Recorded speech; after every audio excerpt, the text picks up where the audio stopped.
Everyone, সবাইকে স্বাগত জানাচ্ছি আমার ডেইলি ব্লগের আরেকটি নতুন পর্বে। আমি সুমাইয়া। আশা করছি সবাই ভালো আছো। যে যেখান থেকে ভিডিওটা দেখছো সবার জন্য অনেক ভালোবাসা রইল। গতকাল সন্ধ্যা থেকে ভিডিওটা স্টার্ট করছি। গতকালকে দিনের বেলা আমি গরু ছাগলের মাথার মাংসগুলো কেটে রেডি করে দিয়েছিলাম। সন্ধ্যার দিকে আম্মু সেগুলো 90% রান্না কমপ্লিট করে বক্সে বক্সে গুছিয়ে ফ্রিজে রেখে দিয়েছে। এরপর চলে এসেছি আজকে সকালবেলা ব্রেকফাস্টের পরে সবাই মিলে বাগানে চলে গিয়েছিলাম আমাদের আম কাঁঠাল যা আছে সমস্ত ফলগুলো পেড়ে নিতে। প্রত্যেকে আলাদা আলাদা গাছ ভাগ করে নিয়েছিলাম, তবে সেটা সম্ভব হয়নি, কারণ একজনকে একটা গাছের পিছনে দেওয়ার পরও তাকে কিন্তু সবাই মিলে হেল্প না করলে সে পুরো গাছ থেকে আমটা পাড়তে পারছিল না। তারপরে সবাই মিলে এক একটা গাছকে খালি করে দেওয়ার মিশনে নেমে পড়লাম। আমি একটু ছবি তুলছিলাম, তো আমার হাজব্যান্ড এসে বলছে, তুমি এখানেও ক্যামেরা ফিট করেছো, তোমার আব্বু আছে তারপরও এত সাহস, ভালোই তো। আমি বললাম একটু ছবি না তুললে হয়, এটা তো আমারই কাজ বলো। তারপরে দেখো, এই তো আমি এগুলো ডাল সহ ধরে ধরে রেখেছিলাম, আর বাকি সমস্ত আম আমি বালতির মধ্যে কুড়িয়ে কুড়িয়ে জমা করছিলাম। মোটামুটি 2-3 বালতি এখান থেকে আম আমার হয়ে গিয়েছিল। বাড়ি 4, আম্রপালি, খিরসা আম, এরকম বেশ কয়েকটা আম এখানে রয়েছে, এবং আমগুলো সবগুলোই কিন্তু খেতে মজা। একটা ল্যাংড়াও রয়েছে, আর ব্যানানা ম্যাঙ্গো যেটা, সেটা তো ঘরের সামনে, সেটা আজকে পাড়া হয়নি। ওই একটা ছোট গাছের আম রয়েছে, ওটা এখন কালকে পেরে নিব। আজকে পেছন বাগানে যতগুলো ছিল সমস্তগুলো পাড়া হয়েছে, আর এগুলো পাড়তে আমরা পোকামাকড়ের কামড় খেয়ে মশা টশার উৎপাতে অস্থির, গা চুলকাচ্ছিল, আঠা টাঠা লেগে সে বিতিকিস্ত্রী অবস্থা। সবাই দেখো একটু পরপর শুধু গা চুলকাচ্ছে। আর আসলে যারা আমরা শহরে জীবনে অভ্যস্ত, তাদের গ্রামে এসে এইরকম বাগান করার শখ থাকলে না এভাবেই পূরণ করতে হয়। তবু শখের দাম লাখ টাকা।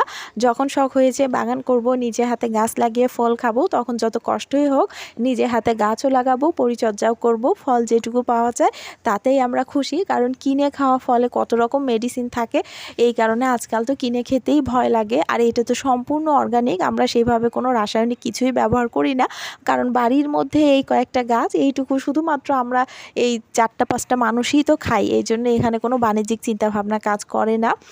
আর আমরা যখন উপরেরগুলো পারতে পারলাম না, সবাই তো বড় মানুষ, যখন পারা গেল না, তখন আমি আমার ভাইয়ের ছেলেকে ডেকে নিয়ে আসলাম। ও ছোট, এসে চট করে পেরে দিয়েছে উপর থেকে কয়েকটা কাঁঠাল।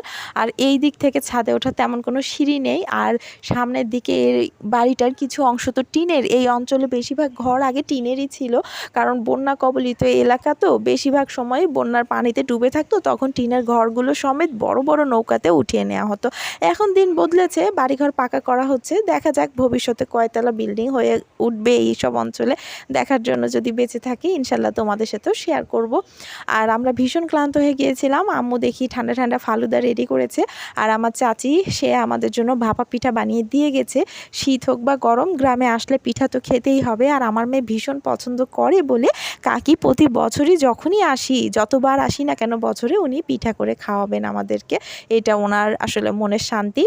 আর এদিকে মোটামুটি 1 মনের মতো হয়তো আম হবে এখানে। যাই হোক, মাপাঝোকা হয়নি, নিজেদের জিনিস কি আর মাপবো। এছাড়া কাঁঠালও অনেকগুলো রয়েছে, এখান থেকে সবাইকে একটা একটা করে কাঁঠাল দিয়েও দেওয়া হয়েছে, আরও কিছু দিয়ে দেওয়া হবে যাদেরকে দেওয়া হয়নি। আমও 2-4টা করে একে তাকে দিয়ে দেওয়া হলো। আর কাঁঠাল কিছু আমি রাজশাহী নিয়ে যাব, আমার ছোটো বোনের শ্বশুর বাড়ির আত্মীয় স্বজন রয়েছে তাদের জন্য, আমার নিজের জন্য 2-1টা নিব। আর দুপুরের মেনুটা শেয়ার করছি। ঘন করে মসুর ডাল আর খাসির মগজটা আলু দিয়ে মাখা মাখা করে রান্না করা হয়েছিল, কারণ খাসির মগজ তো খুব একটা পরিমাণে বেশি পাওয়া যায় না। আর তার সাথে ছিল কাঁঠালের বিচি ভর্তা। তো কালকে আর একটা দিন ভরির চুলায় মাটির উনুনের রান্না এনজয় করব, এরপর তো ফিরে যাব শহরের জীবনে। এ পর্যন্তই, টাটা।